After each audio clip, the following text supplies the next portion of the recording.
lokola ntambo akongoloma solo alingi nde koboma opanza mpe koyiba bontango na ye tikali moke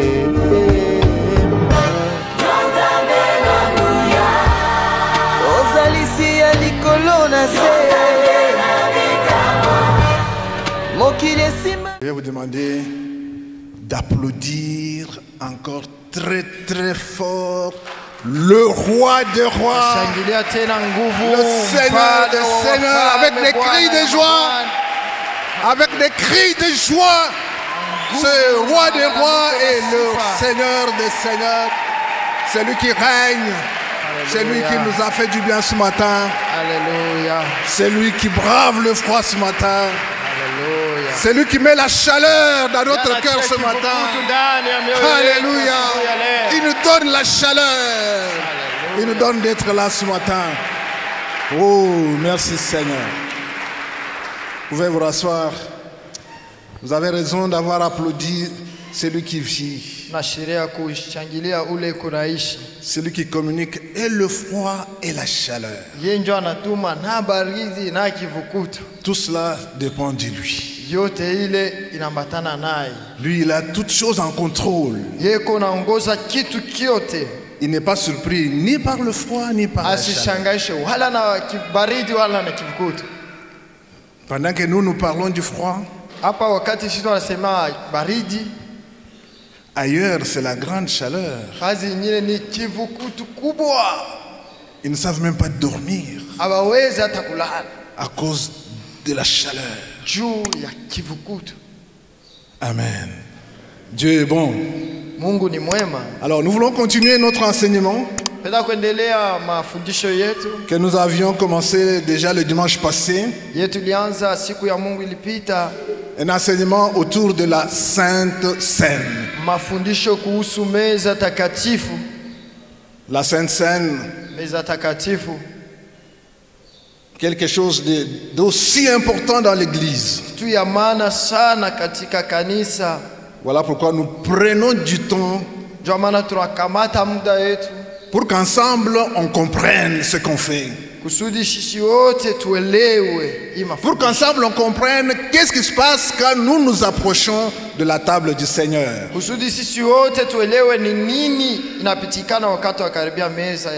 Voilà pourquoi nous disons merci à notre berger qui a rendu ceci possible. Pour qu'ensemble nous puissions marcher d'un même pas. Pour qu'ensemble nous saisissions c'est quoi la Sainte Seine et que nous soyons conséquents quand nous nous y approchons. Pourquoi? Pour notre bénéfice. Parce que c'est à notre avantage que de nous approcher de la Sainte Seine avec gaieté de cœur, avec responsabilité. Amen.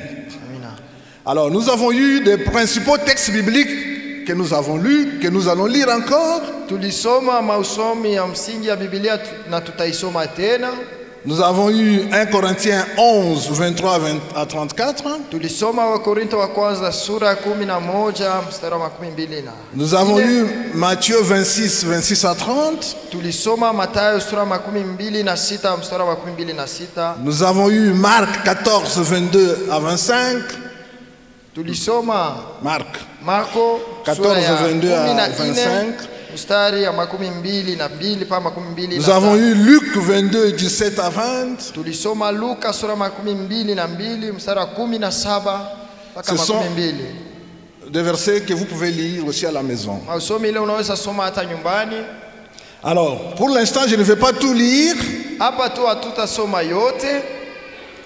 Je vais prendre 1 Corinthiens 11 et puis Matthieu 26 seulement. Tutasoma tu wa Korinto wa kwanza sura ya 11 kisha tutarudia Mathayo.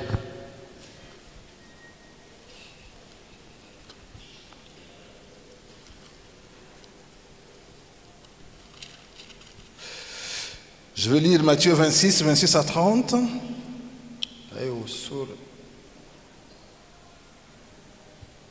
Matthieu chapitre 26, du 26e verset jusqu'au 30e. Nous lisons la parole de Dieu. Pendant qu'il mangeait, Jésus prit du pain et après avoir rendu grâce, il le rompit et le donna aux disciples en disant: prenez, mangez, ceci est mon corps. Na wakati walipokuwa wakikula, Yesu akatoa mkate, akaubariki na kuuvunja, akawapa wanafunzi akisema, twaeni mule, huu ni mwili wangu. 27. 27. Il prit ensuite une coupe et après avoir rendu grâce, il la leur donna en disant: buvez-en tous. Akatoa kikombe, akashukuru, akawapa akisema, kunyweni ninyi wote. 28. Car ceci est mon sang, le sang de l'alliance qui est répandu pour plusieurs pour la rémission des péchés. Kwa maana hii ni damu ya agano iliyomwangika kwa ajili ya wengi kwa ondoleo la zambi. 29. Je vous le dis, je ne boirai plus désormais de ce fruit de la vigne jusqu'au jour où j'en boirai du nouveau avec vous dans le royaume de mon Père.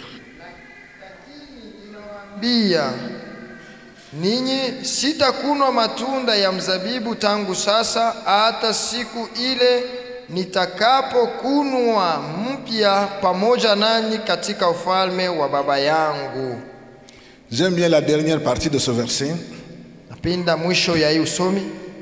Jusqu'au jour où j'en boirai du nouveau avec vous dans le royaume de mon Père. Hata siku ile nitaikunwa pamoja nani katika ufalme wa Baba yangu. Il y a là un rendez-vous. Hii inakuwa ni mambo itafika kumbele. Où il promet de boire de nouveau avec toi dans le royaume de son Père. Pale anahadia atakunwa pamoja nawe katika ufalme wa Baba yake. Il y a un rendez-vous là.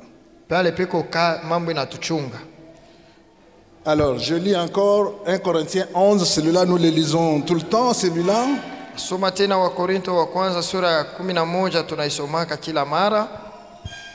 Celui-là nous le lisons tout le temps. Ile tunaisoma kila mara. Je vais le lire encore une fois. Taisoma mara tena. 1 Corinthiens 11 à partir du 23e verset. Korinto wa kwanza sura ya 11 mstari wa 23. Ça c'est l'apôtre Paul. Huyu ni mtume Paulo. Quand Jésus instituait la Sainte Seine, wakati Yesu alikuwa anaanza meza takatifu, l'apôtre Paul n'était pas là. Mtume Paulo hakukuwa hapo. Je sais que nous avons lu l'évangile, Matthieu. Na wakati tunasoma muinjili ya Mathayo, lui, l'apôtre Paul, c'est longtemps après. Yeye mtume Paulo ni kisha. Qu'est-ce qu'il dit? Anasema nini? Car j'ai reçu du Seigneur ce que je vous ai enseigné. Kwa sababu nilipokea kwa Bwana nilivyowatolea ninyi vile vile. C'est que le Seigneur Jésus dans la nuit il fut livré. Ya kwamba Bwana Yesu usiku ule alitolewa. Ici l'apôtre Paul reprend l'évangile. Hapa mtume Paulo anarudisha bile vya mwinjili. Prit du pain. Alitoa mkate. 24. Et après avoir rendu grâce, le rompit et dit. Akashukuru akavunja na alisema, ceci est mon corps. Hii ni mwili wangu. Qui est rompu pour vous. Uliovunjika kwa ajili. Faites ceci en mémoire de moi. Fanyeni hivi kwa kunikumbuka mimi. 25. De même après avoir soupé, vivyo hivyo kisha kula, il prit la coupe. Alitoa kikombe et dit, akisema, cette coupe est la nouvelle alliance en mon sang. Kikombe hiki ni agano jipya katika damu yangu. Faites ceci en mémoire de moi toutes les fois que vous en boirez. Fanyeni hivi kwa kunikumbuka mimi kila mara. 26. Car toutes les fois que vous mangez ce pain et que vous buvez cette coupe, kwa sababu kila mara mnapokula mkate na kunywa kikombe hiki, vous annoncez la mort du Seigneur jusqu'à ce qu'il vienne. Mnatangaza kufa kwa Bwana hata atakapokuja. 27. C'est pourquoi celui qui mangera le pain ou boira la coupe du Seigneur indignement sera coupable envers le corps et le sang du Seigneur. Basi kila mwenye kula mkate huu na kunywa kikombe cha Bwana isivyostahili atakuwa amejipatia kosa juu ya mwili na damu ya Bwana. 28. Que chacun donc s'éprouve soi-même et qu'ainsi il mange du pain et boive de la coupe. Lakini mtu ajihukumu mwenyewe na kisha apate kula mkate na kunywa kikombe. Car celui qui mange et boit sans discerner le corps du Seigneur mange et boit un jugement contre lui-même. Kwa sababu yeye anayekula na kunywa pasipo stahili anakula na kunywa hukumu yake mwenyewe. Amen. Amena. Nous pouvons arrêter là pour l'instant. Amen. Amen.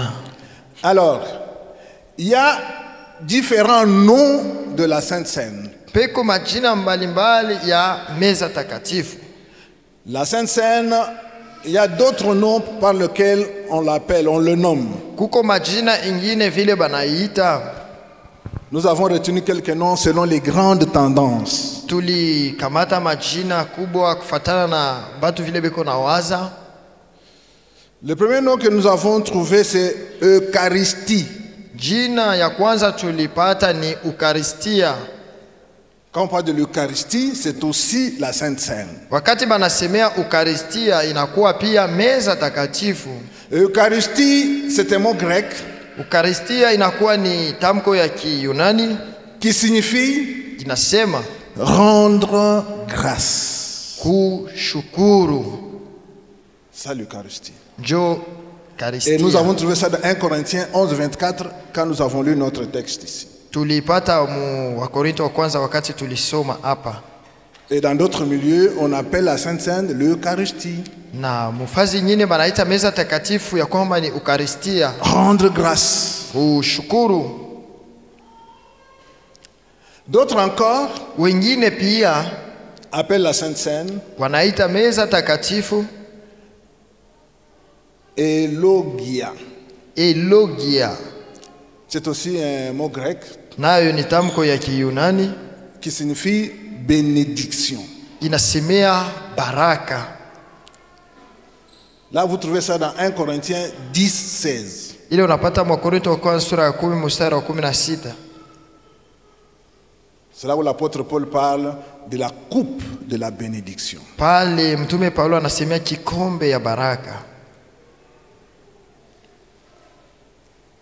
Un autre mot encore, tamko ingine tena, c'est la communion. Inakuwa komonyo. Dans d'autres milieux, on vous parle de la communion. Fazi ingine banasemea komonyo. C'est aussi la Sainte Seine. Inakuwa pia meza takatifu. Et là, nous trouvons toujours la référence. Pale tunapata pia usome. Dans 1 Corinthiens 10, 16, nous trouvons la communion là-bas aussi. Wakorintho wa kwanza sura ya 10 mstari wa 16 tunaikuta pale komonyo pia. Donc quand vous entendez tous ces différents mots-là, kama unashikia ile matamko mbalimbali, c'est toujours pour parler de la Sainte Seine. Ni paka juu ya kusemea meza takatifu. Mais comment a-t-on conçu ou comment comprenons-nous la Sainte Seine? Bashi tukunelewa je meza takatifu? Il y a plusieurs opinions. Kuko mawazo mbalimbali qui concernent la compréhension de la Sainte Seine. Ile inaelekea kuelewa mzuri meza takatifu. Ici je vais les étaler toutes. Hapa nitaisema yote et insister sur notre compréhension. Na kukazishwa pa ile namna shitu naelewa. Parce que la manière dont nous concevons la Sainte Seine, nous comprenons la Sainte Seine, namna sisi tunaelewa meza takatifu, ce n'est pas de la même manière que beaucoup aussi comprennent. Aina namna ile wengi pia wanaelewa. Alors nous devons être au courant de la manière dont les autres aussi comprennent. Hivi tunapasha kujua namna gani wengine wanaelewa vile vile. Pour que nous puissions insister sur notre manière de comprendre. Ili tupate kukazisha pa namna yetu ya kuelewa. Alors je vais étaler toutes ces compréhensions-là. Nitasema ile mawazo yote. Et comme ça vous allez saisir et comprendre notre compréhension. La compréhension de notre église et la compréhension de notre communauté. Alors, la première compréhension, c'est un mot savant et difficile à prononcer. C'est la transubstantiation. Je crois qu'on l'a écrit. La suite.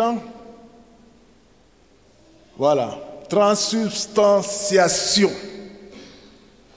Ce mot-là. Il est la première opinion de la compréhension de la Sainte Seine. Inakuwa ni wazo ya kwanza ya meza takatifu. Je vous demande pas de prononcer ces mots, mais l'essentiel c'est de comprendre qu'est-ce qui est dedans. Mishi miambie mwanje kuisema hii tamko, mimi napenda tu muelewe ile kundani. Alors, selon cette doctrine-là de la transubstantiation, kufatana na hii majifunzo, le pain, mukate, devient littéralement le corps de Jésus. Inakuwa paka pale mwili ya Yesu. Qu'est-ce que ça signifie? Ni kusema je, vous voyez ce que nous faisons ici lors de la Sainte Seine? Munaona hivi tuko nafanya meza takatifu. Quand le pasteur prend la coupe, prend le pain, wakati mchungaji anakamata mkate, il me donne par exemple pour prier. Ananipatia kusudi niombe kwa mfano. Selon cette doctrine, quand je commence à prier et quand je termine, je dis Amen. Le pain là entre mes mains devient le corps de Jésus. Et quand je termine de prier pour la coupe, la coupe là devient le sang de Jésus. Kikombe inakuwa damu ya Yesu. Instantanément. Paka pale. C'est cette doctrine-là. Ndio vile ile mafundisho. Donc, malgré que le pain garde son goût de pain, ingawa mukate ikiwa na onjo yake ya mukate, et le jus de raisin reste jus de raisin, na ile vinyo inabakia paka vile. Mais selon cette compréhension, lakini kufuatana na hii wazo, c'est devenu instantanément la chair et le sang de Jésus. Inakuwa mwili na damu ya Yesu. Donc celui qui s'avance, ni kusema ule anakaribia, il mange eko na kula la chair de Jésus, mwili ya Yesu, et il boit le sang de Jésus. Na eko na kunwa damu ya Yesu. Et ça c'est la compréhension de certaines églises ici dans la ville et ailleurs. Na ile ni wazo ya makanisa ingine na mbali tena. Donc ça veut dire que chaque jour, kusema kila siku, chaque fois qu'ils se réunissent, kila wakati manatayarisha meza, le sang de Jésus coule.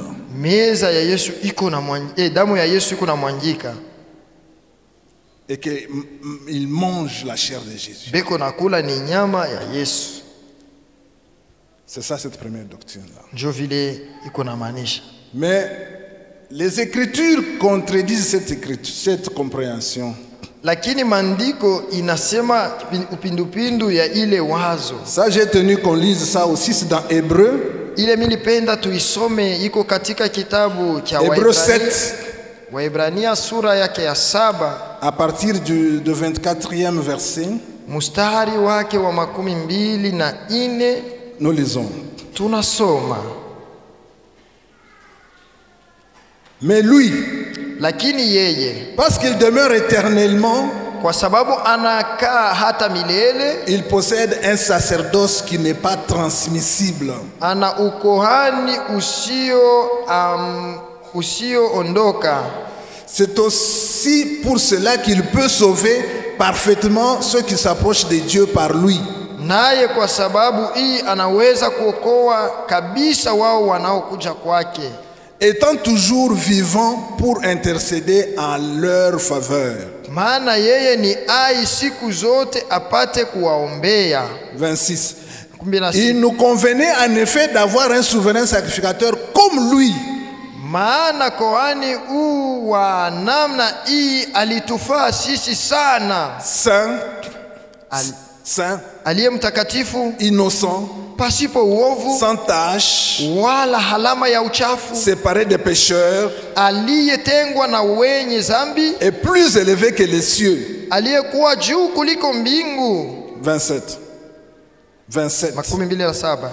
Qui n'a pas besoin, comme les souverains sacrificateurs, asiye na uhitaji siku zote kama wale wakuhani wakubwa wengine, d'offrir chaque jour des sacrifices. Kwanza kutoa zabihu kwa ajili ya zambi kila siku. D'abord pour ses propres péchés, kwanza kwa zambi zake mwenyewe, ensuite pour ceux du peuple, kisha kwa ajili ya zambi ya watu.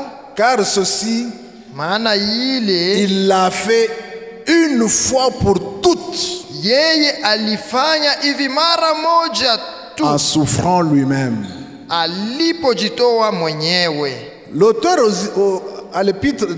L'auteur aux Hébreux dit ceci, mwandishi wa Waebrania anasema hivi, que le sacrifice que Jésus a fait, il a fait une seule fois, anasema ile kujitoa kwa Yesu ni mara moja pour toutes, kunaisha. Son sang a coulé une seule fois, damu yake ilimwagika mara moja tu, une seule fois, mara moja. Alors on ne peut pas comprendre que selon cette doctrine, qu'on dise que chaque fois qu'ils prennent la Sainte Seine, le sang coule tout le temps.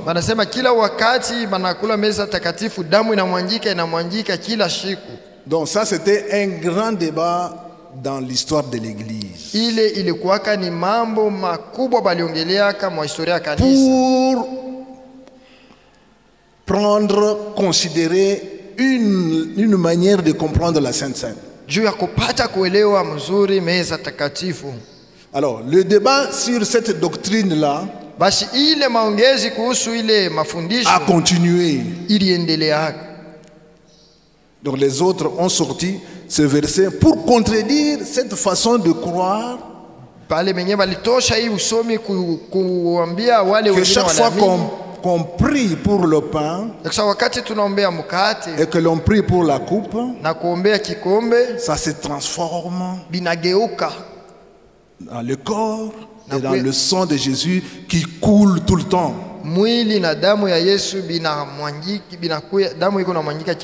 Or, la parole nous dit c'est une seule fois que ça a coulé. Amen. Alors, les autres sont venus aussi avec une autre compréhension. Ils disent non, la première compréhension nous ne l'acceptons pas. Voyons la deuxième. C'est aussi un mot savant. Et là ils ont appelé ce mot la consubstantiation.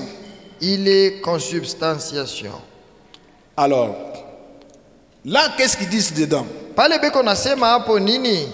Les tenants de cette doctrine disent ceci.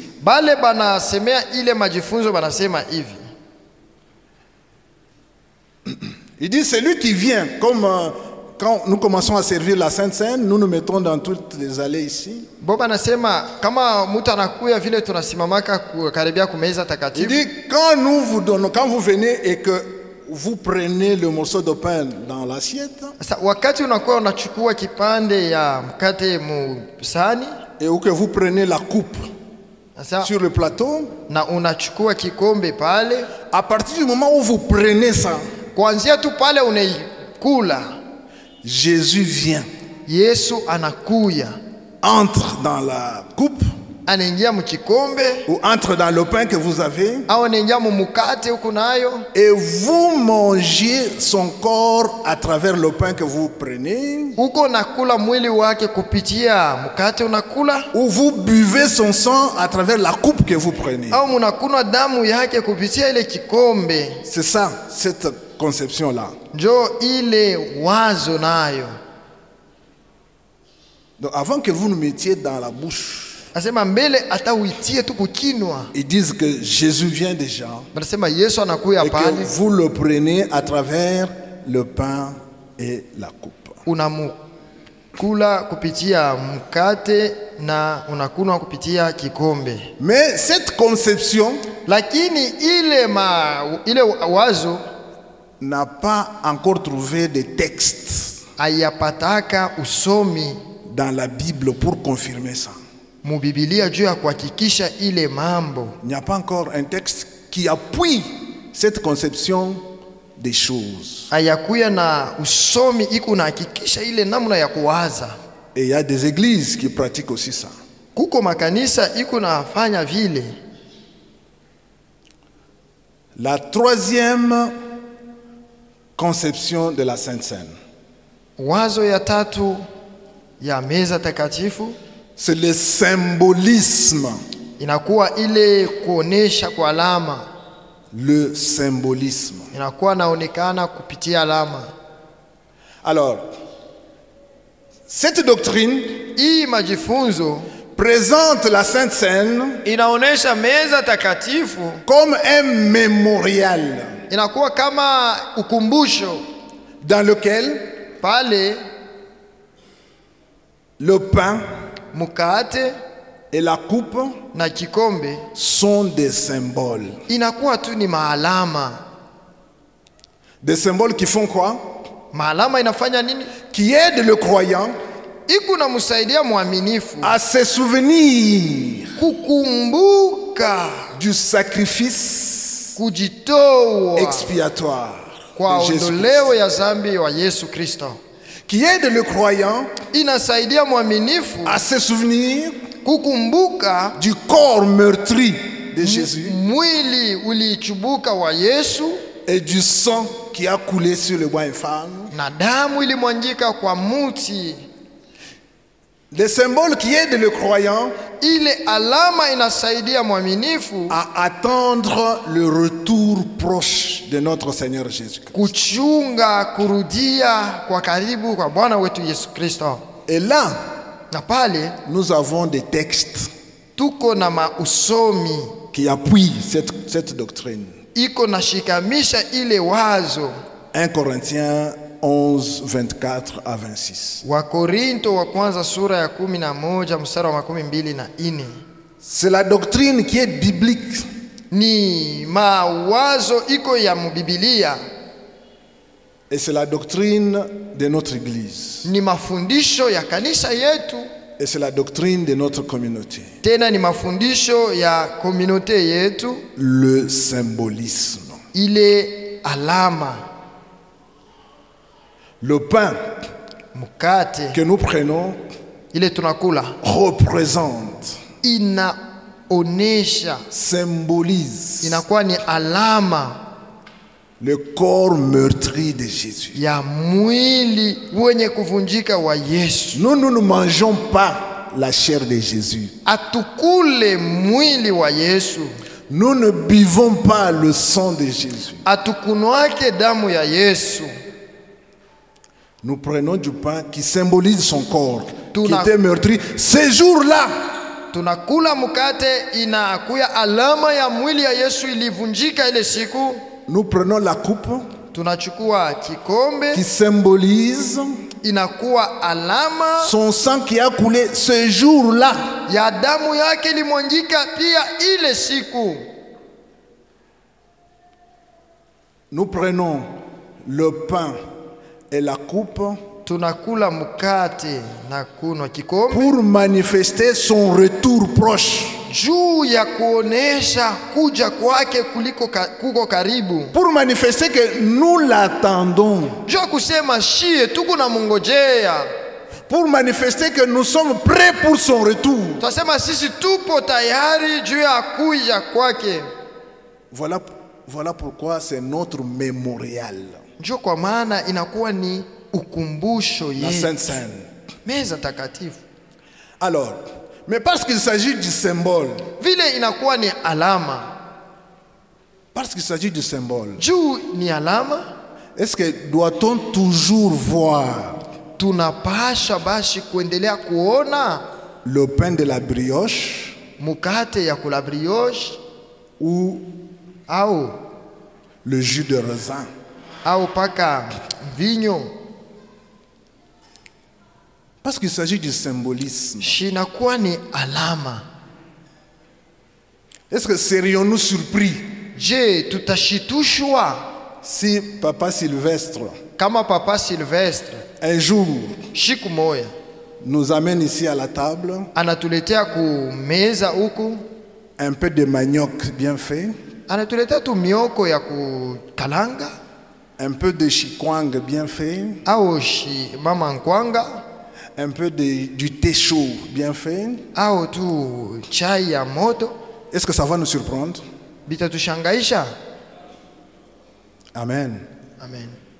Le plus important, kia maana sana, c'est la réalité spirituelle ni ile inaonekana kwa kiroho derrière le symbole. kumukongo ya alama.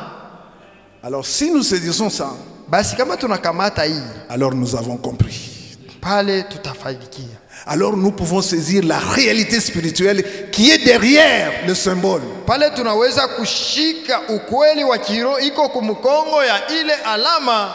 Parce que j'aimerais vous dire, juu mimi napenda kumiambia hivi, il y a des coins kuku mafazi ingine où on ne trouve pas du pain de la brioche. ile hautakuta amo mukate hii ya la brioche. Il y a des coins kuku mafazi on ne trouve pas le jus de raisin. hautapata amo mvinyo aina amo. Mais ils sont autant chrétiens que nous. Tena bona ni bakristo paka sashie. Mais comment ils font leur sainte scène? Sasa banafanyaka je meza takatifu yabo? Quels éléments utilisent-ils pour leur sainte scène? Ni bitu gani banatumiaka juu ya meza takatifu yabo? Nous devons comprendre une chose. Tunapasha kuelewa kitu kimoja. Le pain et la vigne, mukate na mvinyo, dans le contexte où ça a été commencé, muvile bilianzishwa, leur aliment de base, ile chakula yabo ya kila siku, c'était justement le pain ilikuyaka ni mukate et le fruit de la vigne. na mvinyo. Et dans d'autres circonstances aussi, basi mu wakati moya ingine vile vile, dans d'autres coins aussi, mafashi ingine pia, ils utiliseront leur aliment de base banaweza kutumikia biakula biabo bile biku pale pour servir la Sainte Seine. juu ya kushangilia meza takatifu. Alors le plus important, et pour eux et pour nous, ya maana na kwabo na kwetu, c'est la réalité spirituelle derrière. ni ukweli ya kiroho iko kumukongo. Amen. Alléluia. Ah, si nous saisissons ça, nous avons béni le Seigneur. Amen. Pour la Sainte Seine. Alléluia. Que ça ne nous gêne pas. Parce que ce qui nous importe à nous, c'est la réalité spirituelle. Ile iku ya maana kwetu ni ukweli wa kiroho. La mort de Jésus, lufu lwa Yesu, le sang qui a coulé, damu yake son ilimwangika, corps meurtri, mwili yake yenye kuvunjika. C'est spirituellement que l'on en juge. Ni katika kiroho ndio tunaamua, pas avec les symboles. Hapana na alama ile. Les symboles peuvent changer, alama hiyo inaweza kugeuka, mais la réalité reste la même. Lakini ukweli unabakia vile vile. Alors, quel est le but de la Sainte Seine? Sasa ni nini kifukuzio ya meza takatifu? Le but, kifukuzio, celui qui participe à la Sainte Seine est invité à regarder dans 3 directions. Ule eko na karibia kumeza takatifu anabidi kuangalia mumanjia 3. 3 directions. Mumanjia 3. Celui qui s'approche de la Sainte Seine. Ule anakaribia meza takatifu. La première direction. Njia ya kwanza. Il regarde en arrière. Anaangalia mbele kumukongo. La première direction. Jo mambo yake ya kwanza. Il regarde en arrière. Anaangalia kumukongo. Pourquoi en arrière? Juu ya nini kumukongo? 1 Corinthiens 11:26 nous lisons. Wakorinto wa kwanza sura ya 11 mstari wa 26 tunasoma. Car toutes les fois que vous mangez ce pain et que vous buvez cette coupe, kwa sababu kila mara munakula mkate huu na kunywa kikombe hiki, vous annoncez la mort du Seigneur jusqu'à ce qu'il vienne. munatangaza kufa kwa Bwana hata atakapokuja. Donc en arrière, ni kusema kumukongo, je regarde la mort de Jésus. Minaangalia lufu lwa Yesu. Je m'approprie la mort de Jésus. Minajipatia ile lufu lwa Yesu mi mwenyewe. Je considère que sa mort me concerne d'abord moi. Ya kusema lufu lwa Yesu lunenielekea ni mie huyu. Je considère c'est de moi qu'il s'agit. Minasema ni mie hii mambo inaangalia. Je considère que c'est pour moi qu'il est mort. Minasema ni njuu yangu huyu Yesu alikufwa. Et ça s'est passé en arrière. Ibi bilipitikana ni kumukongo. Donc quand je viens, kumbe wakati niko nakuya, c'est ma première direction. Ndio njia yangu ya kwanza. De faire de sa mort mon problème à moi. Ya kusema lufu lwake inakuya ni mambo yangu mie. De considérer que c'est de moi qu'il s'agit. Ya kusema hii mambo iko niangalia ni mie. C'est de considérer que le sacrifice qu'il a dû faire c'est pour moi. Ni ya kuangalia kusema kujitoa alijitoa ni juu yangu. Ça c'est la première direction quand je prends la Sainte Seine. Ile ndio njia ya kwanza wakati niko nakula meza. La deuxième ya pili direction, njia ya pili, c'est en lui-même. Ni ndani yake mwenyewe. Donc en vous-même. Ndani yako we moya. En moi-même. Ndani yangu. Nous lisons le verset 1 Corinthiens 11:28. Que chacun donc s'examine soi-même et qu'ainsi il mange du pain et boive de la coupe. Lakini mtu ajihukumu mwenyewe na kisha apate kula mkate na kuna kikombe. Donc je m'examine moi-même. Ni kusema mimi najichunguza mie mwenyewe. Et j'agis. Kisha mimi natenda sasa. Je m'examine moi-même et je me repens dès que c'est possible. Je ne laisse rien m'empêcher de m'approcher de la table du Seigneur.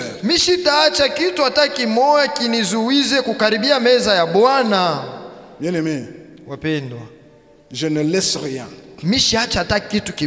m'empêcher de m'approcher de la table du Seigneur. Je m'examine et je me repens là où c'est nécessaire pour me rendre léger. Je ne viens pas dans la présence du Seigneur avec des sacs au dos chargés de déchets. Mishikuye katika wapo wa Mungu na vifurushi kumukongo ya bujito. Est-ce que vous pouvez réaliser tel que nous sommes là? Je unaweza kuona hivi tuko hapa. Des gens qui sont venus dans l'assemblée. Batu banakaribia mukanisa. Et vous voyez un monsieur avec son sac à dos chargé de sacs poubelles. Unaona mtu eko na kimfuko cha malabishi pa mkongo. Il vient avec jusqu'ici à l'église. Anakuya nacho mpaka mkanisa. Et il se met. Anaikala. Physiquement, nous allons trouver cet homme qui n'est pas normal. Hautaelewa ya kwamba huyu mtu eko sawa. Mais spirituellement, c'est ça que nous faisons. Lakini katika kiroho njoo ile tuko nafanya. Donc nous devons nous examiner et nous décharger. Na kutosha ile bujito. Nous décharger. Kutosha ile bujito. Au pied de la croix. Kule kumsalaba. Nous repentir. Kutubu. Pour être léger. Ili tukuye bepesi. Pour participer à la table du Seigneur. Kusudi tusherekeye kumeza ya Bwana. Bien-aimés, wapendwa, chaque fois que je ne m'approche pas de la table, kila wakati mishikaribie kumeza, c'est une perte énorme pour moi-même. Niko na kosa juu yangu mimi mwenyewe, napotesha. Chaque fois que je ne m'approche pas de la table, kila wakati mishikaribie kumeza, j'échoue de témoigner. Niko nashindwa kushuhudia. J'échoue de témoigner. Niko nashinda kushuhudia. Et je perds le bénéfice de la table. Na mimi napotesha mafaida ya meza. Bien-aimé, wapendwa, si je comprends kama mimi naelewa ce qui se passe à la table du Seigneur, bile biku napitikana kumeza ya Bwana, je ne peux pas m'en soustraire. Mimi sitaweza kujikokota. Voilà pourquoi je dois m'examiner moi-même mimi napasha kujichunguza mimi mwenyewe et me rendre disponible. Na nijitayarishe tu. Je m'examine, mimi najichunguza, je me repens, mimi natubu et je m'approche de la table. Hivi mimi nakaribia kumeza. Sérieusement. Ndio. Parce que mon intérêt sababu faida yangu est autour de la table. Iko kando kando ya meza. Je ne peux pas m'en empêcher. Mimi siwezi. Je fais tout mimi najikaza pour être disponible à la table. Ili niwe tayari kukaribia kumeza. Troisième direction. Njia ya tatu. Vers l'avenir. Kule kumbele. Vers l'avenir. Kumbele tu, maisha ya kumbele. Et c'est toujours le verset que nous avons lu, 1 Corinthiens 26, celui que nous avons lu. Mpaka wa Korinto wa kwanza sura 11 mstari wa 26. Jusqu'à ce qu'il vienne. Asema hata Bwana atakapokuja. Jusqu'à ce qu'il vienne. Hata wakati Bwana atakapokuja. Donc nous allons nous approcher de la table. Ni kusema tutakaribia meza. Jusqu'au retour de Jésus. Paka pale Yesu atarudia. Donc chaque fois que je m'approche à la table, je proclame. Hivi wakati nakaribia kumeza natangaza son retour proche. Kurudia kwake haraka. Et c'est ma façon de témoigner. Njoo namna yangu ya kushuhudia ile. Qu'il revient bientôt. Ya kusema eko narudia hapa sasa. Ma façon de déclarer. Namna yangu ya kutangaza le retour proche de Jésus. Kurudia kwa Yesu. C'est m'approcher de la table. Ni wakati niko nakaribia kumeza. Ma façon de lui dire, Seigneur, je suis prêt. Namna ya kumwambia Bwana, sema Bwana, mimi huyu niko tayari. J'espère que tel que nous sommes là dans cette assemblée, j'espère qu'il n'y a pas de gens qui ne sont pas dans cette attente.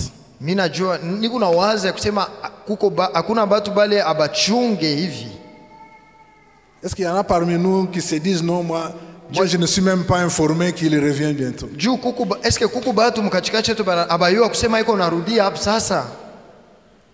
c'est notre espérance. Ile ni taraja yetu.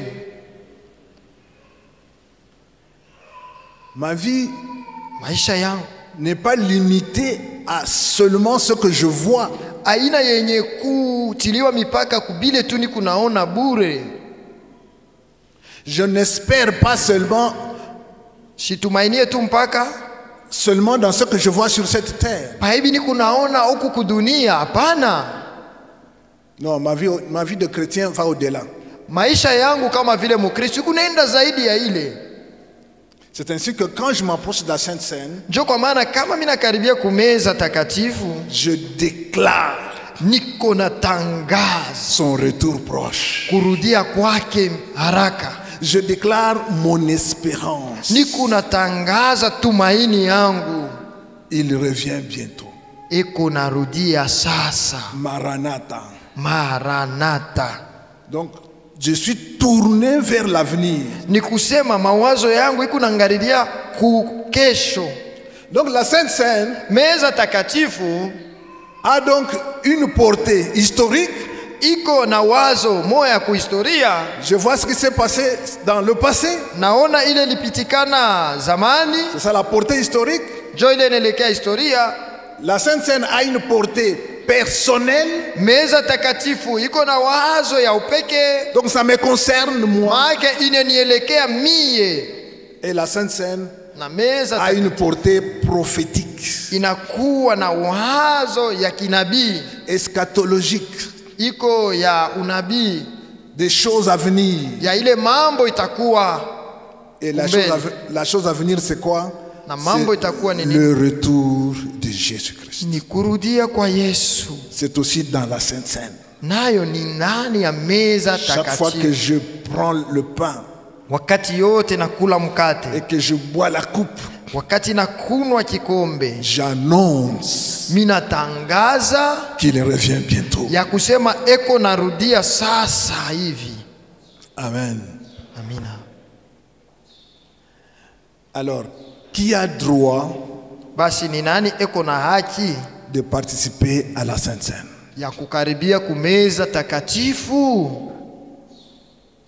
Qui a droit? Bien aimé, à l'époque de l'église primitive, tous ceux qui venaient à la foi, tous ceux qui acceptaient Christ comme Seigneur et Sauveur, on les amenait systématiquement aux eaux de baptême, selon les Écritures. Et après, on les recevait dans l'assemblée des saints.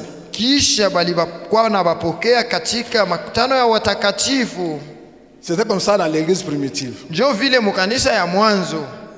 Vous acceptez le Seigneur, on vous amène dans les eaux de baptême, et puis on vous ramène dans l'assemblée. Amen.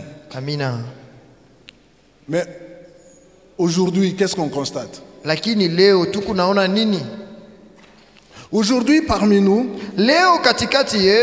on trouve des chrétiens qui sont longtemps dans l'église, mais qui ne s'inquiètent pas de leur baptême.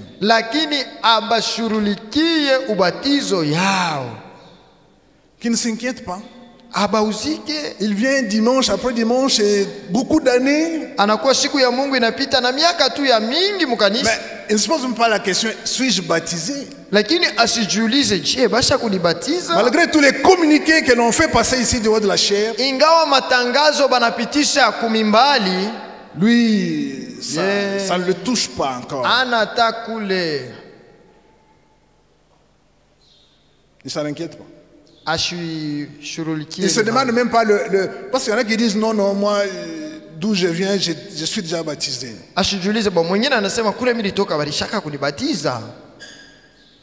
Mais il ne se pose pas la question, est-ce que ce baptême, celui que tu as reçu, est-ce qu'il est selon les Écritures?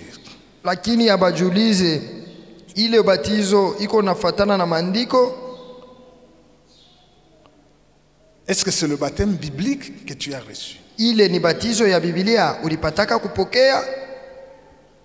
Ça, c'est des problèmes que nous avons dans l'assemblée. C'est ainsi que nous, de temps en temps, nous devons enseigner pour lever les équivoques. Amen. Donc, dans l'église primitive, c'est présenter Christ et amener tous ceux qui ont cru aux eaux de baptême. On les présente à l'assemblée. Et là, ils peuvent participer à la table du Seigneur. Donc la table est réservée à des disciples de Jésus, nés de nouveau,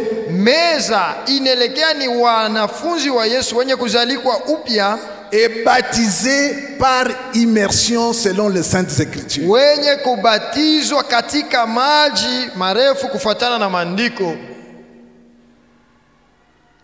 Mais il y en a un jour qui m'ont suivi, mais disent, mais papa et maman, mais moi, on m'a mis de l'eau sur la tête. Mais moi, c'est suffisant pour moi. Moi, je lui dis, non, frère, viens seulement aux enseignements. Et après les enseignements, tu vas décider toi-même si ton baptême que tu as eu est correct ou pas.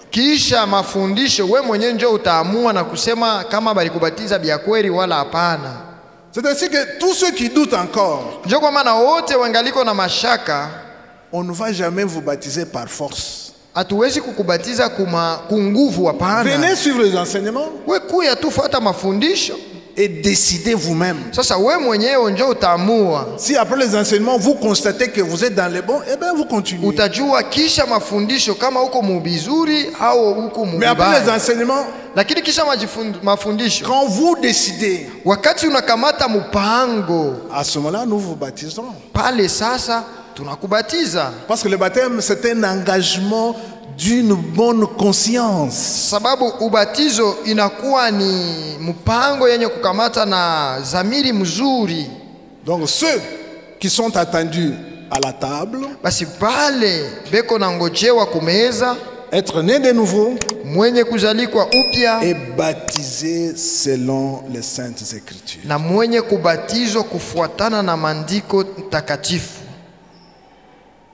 Alors, qui sont ceux qui ne doivent pas participer à la Sainte Seine? Sasa ni banani abapashi kukaribia kumeza? Qui sont ceux qui ne doivent pas participer? Ni banani abapasha kukaribia kumeza takatifu? Nous avons la première catégorie, les non convertis. Ba kwanza ni bale abayamini. Ils ne peuvent pas participer à la Sainte Seine. Abawezi kusherekea kumeza takatifu. Pourquoi? Juu ya nini? Parce qu'ils ne discernent pas encore le corps meurtri de Jésus. Mwili wenye kuchubuka wa Yesu Kristo. Ils ne discernent pas encore le sang versé de Jésus à la croix. Damu ilimwangika kumsalaba ya Pour Yesu. eux, ça ne signifie encore rien. Kwa bobo abibambie kitu. Alors ils ne peuvent pas venir à la table. C'est là où l'apôtre Paul dit, ils prennent un jugement contre eux-mêmes. C'est là où l'apôtre Paul dit, ils prennent indignement le corps et le sang de Jésus. C'est ainsi qu'il ne faut même pas approcher les enfants à la table du Seigneur. Non. On m'a parlé d'une maman ici à l'église. Lors de la Sainte Seine, elle s'avance avec son bébé. Elle prend le pain. Elle donne d'abord au bébé. Pour que le bébé mange d'abord. Pour qu'elle prenne un autre pain pour elle-même. Est-ce qu'elle comprend? Voilà comment elle expose cet enfant. Elle expose l'enfant. Pourquoi? Manque de connaissance. Manque d'enseignement. Voilà pourquoi nous prenons du temps pour enseigner, pour que ces choses soient claires. Parce que c'est notre bénédiction, mais aussi une malédiction pour ceux qui ne saisissent pas, qui ne comprennent pas, qui s'exposent. Amen.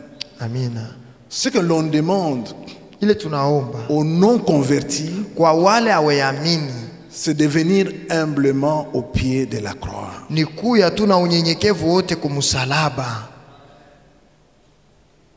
et d'accepter Christ comme Seigneur et Sauveur. Parce que Jean 3,16 dit que Dieu a tant aimé le monde. Amen. Alléluia. Et même les non convertis, il les a aimés. Afin que quiconque croit qu'il ne périsse pas, qu'il ait la vie éternelle. Donc aux non convertis, nous exposons l'évangile. Nous leur exposons l'évangile pour qu'ils saisissent l'évangile et qu'ils soient sauvés. Et même quand ils auront été saisis par l'évangile, hata wakati watashikwa na Injili, pour participer à la Sainte Seine, juu ya kukaribia kumeza takatifu, ils doivent encore attendre. banapasha mbele kuchunga. Attendre le baptême. Kuchunga ubatizo. Et alors, ils se joignent à nous pour la Sainte Seine. Wanakaribia kwetu juu ya meza takatifu. Une autre catégorie, c'est batu bengine ni les chrétiens en état de péché. Mukristu katika hali ya zambi. Doivent-ils s'approcher de la Sainte Seine? Janapasha kukaribia kumeza takatifu. Je suis en état de péché, dois-je m'approcher de la Sainte Seine? Niko katika hali ya zambi, je napasha karibia meza takatifu? Ça c'est un débat que nous avons eu avec un frère. Ile ni maongezo tulikuwa na ndugu moya. Il dit non, je m'abstiens. Anasema shita karibia, hapana. Je ne sais pas m'approcher de la Sainte Seine. Mishiwezi kukaribia kumeza takatifu. Et quand on lui amène la coupe ou le pain, il se détourne. Banamuletea mkate wala kikombe, anasema il dit mais non, je suis dans l'état de péché. Anasema niko katika hali ya zambi. Frère, nduku, mais tu vas rester dans l'état de péché jusqu'à quand? Utabakia mwile hali ya zambi mpaka wakati gani? Comment acceptes-tu de rester dans l'état de péché aussi longtemps et que tout au long du culte, tu es toujours dans l'état de péché? Je, unaichika ubakie tu mu hali ya zambi, ibada yote inaisha uko paka mwile hali, unaichika abyo je? Tu es même conscient de ton état de péché. Tena usha na kuichikia sema uko munzambi. 1 Jean 1:9 dit ceci. Yohane wa kwanza sura yake ya 1 Jean 1, mstari wa 9. Yohane wa kwanza. Si nous confessons nos péchés, kama tunakiri zambi zetu, il est fidèle, ni mwaminifu et juste, na mwenye haki, pour nous les pardonner, juu ya kutusamehe et nous purifier, na kututakasa de toute iniquité. Toka zambi zetu zote. Amen. Alléluia, alléluia. Voilà, nous avons une porte ouverte. Tuko na mlango wazi. Alléluia.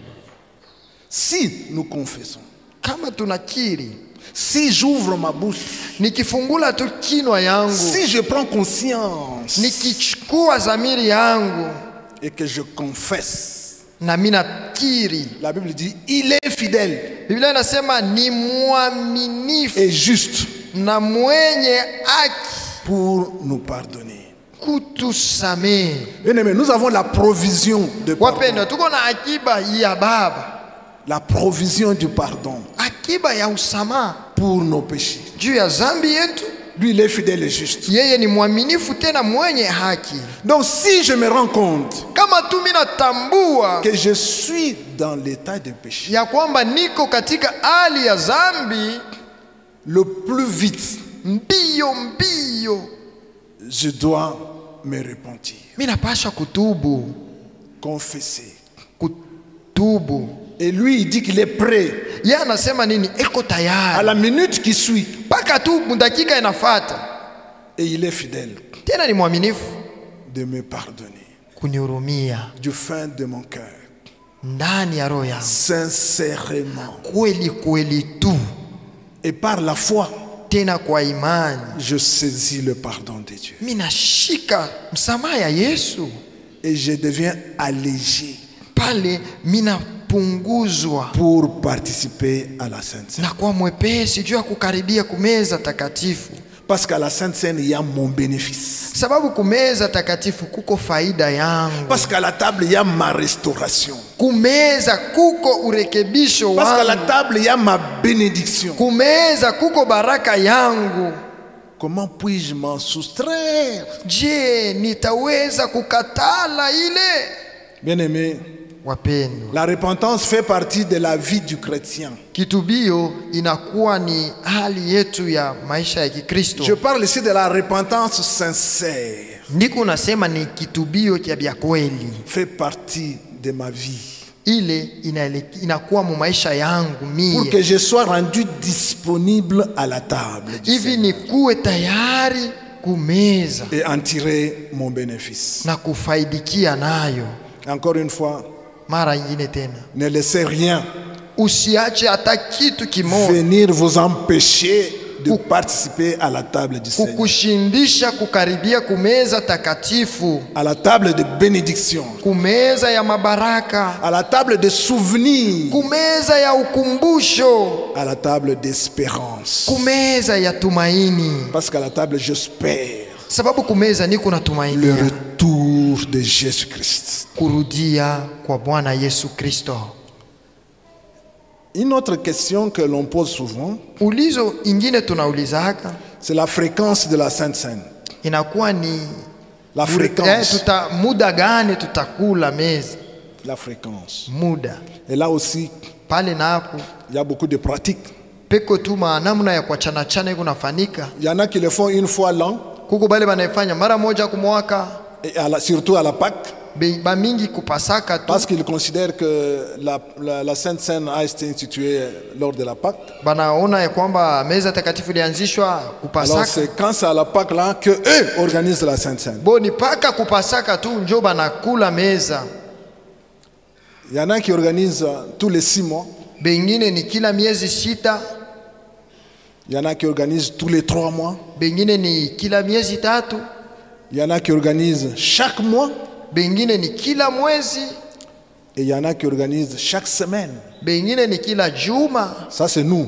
Aba nisie Chaque dimanche, nous avons la Sainte Seine. kila siku ya Mungu kukumeza takatifu C'est une organisation tout simplement. ni matengenezo tu. Il y en a qui le font chaque jour. Kuko bale banaifanya kila siku, Chaque fois qu'ils sont en assemblée, ils partagent wakati tu banakutana la Sainte Seine. banakula meza takatifu. Donc la Bible ne se prononce pas clairement sur cette question de fréquence. Biblia haitakatishe tu kwa muda ile tunapasha kukaribia, hapana. Ceci est laissé à l'organisation de chaque assemblée, Ile ni kila matayarisho tu banapanga mukanisa à l'organisation de chaque communauté. na matengenezo mukila communauté. Notons que quelle que soit la fréquence, Lakini tujue kusema ingawa muda, la Sainte Seine constitue une des choses les plus importantes de la vie de l'église locale. meza takatifu inakuwa ni kitu cha maana sana juu ya kanisa ya panafasi, Et ne doit pas être prise à la légère. na atupasi kuichukua na kazarau ama na Et pour ceux qui viennent prendre la Sainte Seine, na kwa bale banakaribia kumeza, et pour ceux qui organisent la Sainte Seine, na kwa bale beko na itayarisha meza, parce qu'il s'agit du bénéfice de plusieurs. juu inakuwa ni faida ya watu wa mingi. Autant Jésus dit, Jo pale Yesu alisema soyez remplis du Saint-Esprit, mujazwe na Roho Mtakatifu, autant il dit, tena anasema faites ceci en mémoire de moi. fanyeni hivi kwa kunikumbuka mimi. Ce sont tous les deux des ordres, Ile yote mbili ni maagizo, des recommandations maagizo pour l'église juu ya kanisa, et pour tous ceux qui participent. juu ya wale wote wanakaribia. Que Dieu de gloire Mungu wa utukufu bénisse cet enseignement dans nos cœurs. kabariki mafundisho hii. Amina. Amen. Haleluya.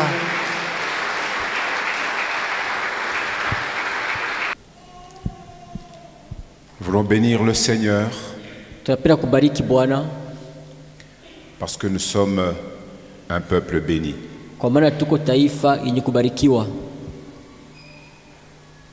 Un peuple béni parce que nous sommes instruits dans la vérité Taifa kubarikiwa kwa maana tunafundishwa katika ukweli, pour chasser l'ignorance, juu ya kufukuza ujinga, chasser les ténèbres kufukuza giza et marcher à la clarté de la parole du Seigneur. na kutembea kwa kuangaziwa na neno la Bwana. Ce temps est celui où le Seigneur veut que notre assemblée soit instruite dans les vérités fondamentales. Hii wakati nile wakati Bwana anapenda kanisa yetu ifundishwe katika ukweli wa msingi. Et la Sainte Seine, la table du Seigneur, est un trésor inestimable pour l'Église de Jésus-Christ. Na meza takatifu inakuwa ni akiba ili tuwezi kupima juu ya kanisa ya Kristo. Depuis les tout premiers croyants, toka mwaminifu wa kwanza, et de siècle en siècle jusqu'en notre temps, na miaka mpaka kwa wakati yetu ya leo, et même peut-être encore des millénaires et des millénaires si Jésus n'est pas encore revenu. Les chrétiens de toutes les générations se conformeront à ce sacrement. Tous ceux qui croiront à l'évangile de Dieu,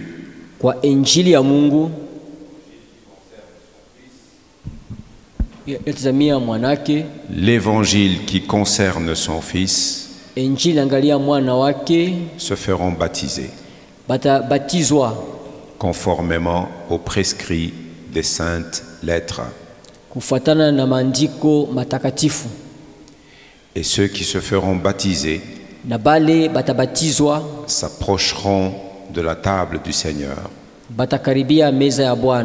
pour se souvenir que ce qu'ils sont, c'est parce que Jésus est mort à la croix.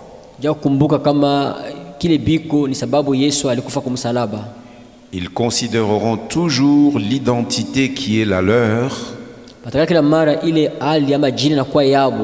et ils chercheront à vivre d'une manière qui soit agréable au Seigneur. Et ils le feront ainsi chaque fois qu'ils en auront l'occasion parce qu'ils ont une espérance vivante.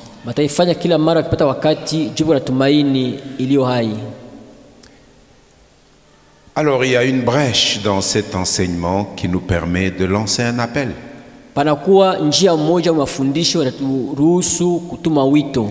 Pour y participer, il faut être né de nouveau. Et c'est simple pour naître de nouveau. Nicodème avait posé cette question à Jésus. Comment un homme comme moi, devenu vieux, je puis encore rentrer dans le ventre de ma mère pour naître de nouveau?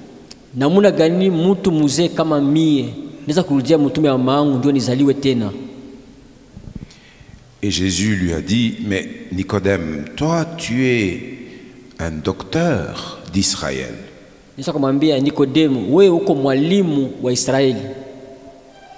Tu enseignes Israël et tu ne comprends pas ces choses.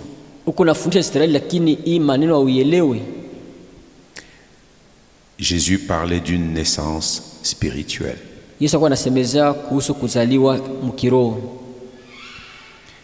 L'Ancien Manuel nous a dit que ce qui compte lorsque nous nous approchons de cette table, c'est de saisir la réalité spirituelle.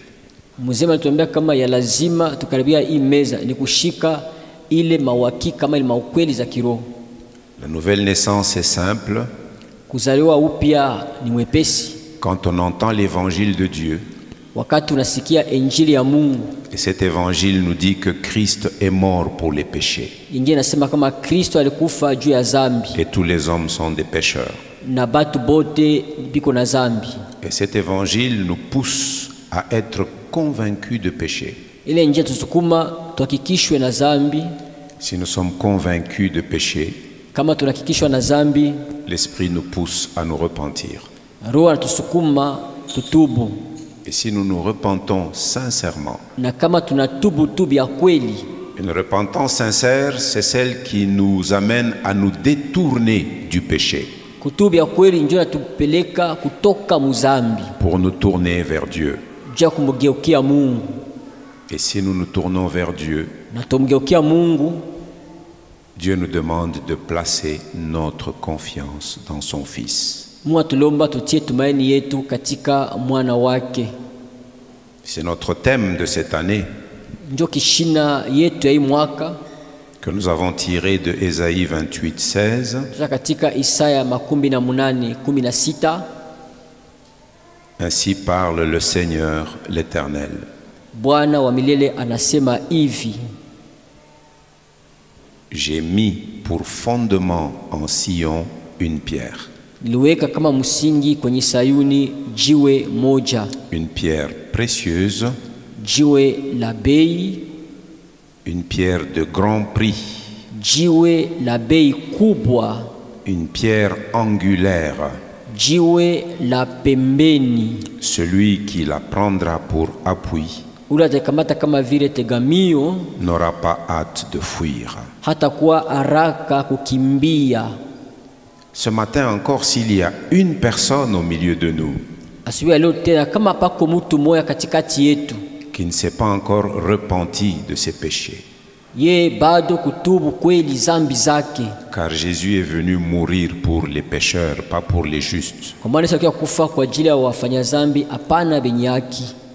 De tous qui aujourd'hui nous reconnaissons en Jésus, c'est parce qu'un jour nous étions convaincus de péché.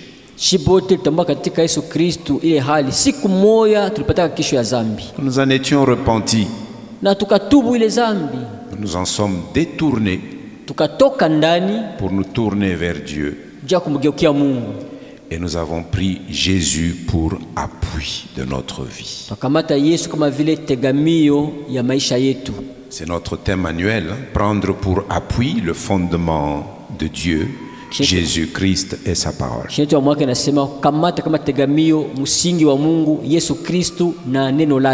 Nous nous inclinons en prière. Y a-t-il au milieu de nous ce matin une personne qui a entendu et qui a suivi cet enseignement et qui se disent: je me reconnais dans les inconvertis? À celui-là je dis: ce jour est un jour favorable pour ton salut. Dieu peut te sauver aujourd'hui. Car il dit: au temps favorable, je t'ai exaucé. Au jour du salut, je t'ai secouru. Voici maintenant le temps favorable. Voici maintenant le jour du salut. Y a-t-il quelqu'un qui veut recevoir le salut de Dieu? Si tu le reçois, tu es né de nouveau. Et tu devras attendre d'être baptisé pour participer à la table. Mais il y a un début à tout. Y a-t-il quelqu'un ce matin?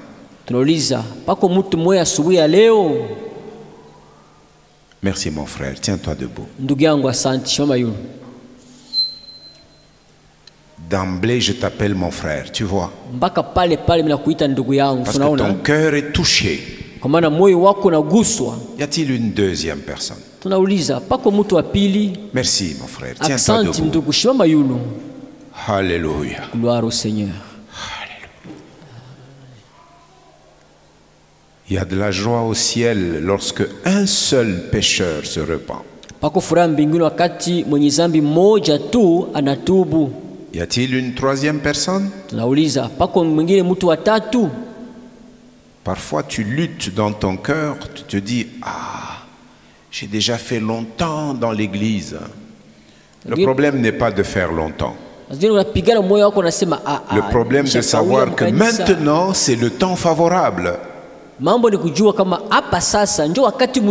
Que maintenant c'est le jour du salut.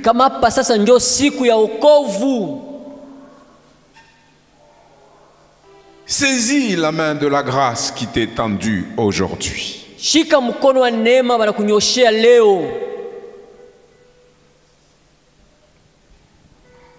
Alléluia. Amina. Alléluia. Alléluia.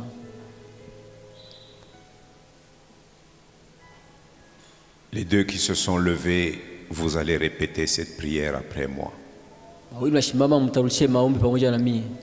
Vous répétez soit en français ou en swahili selon que le frère Paterne va me traduire.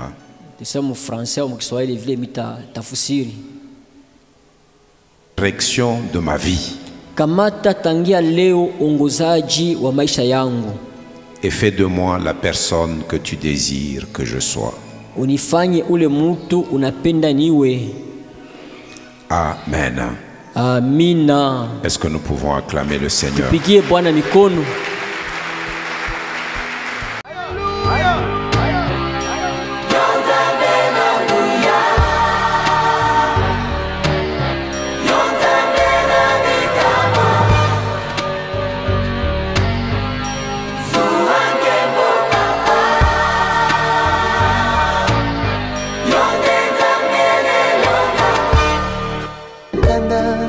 Lokola ntambo akongoloma solo alingi ndekoboma opanza pe koyiba bontango na ye tikali moke.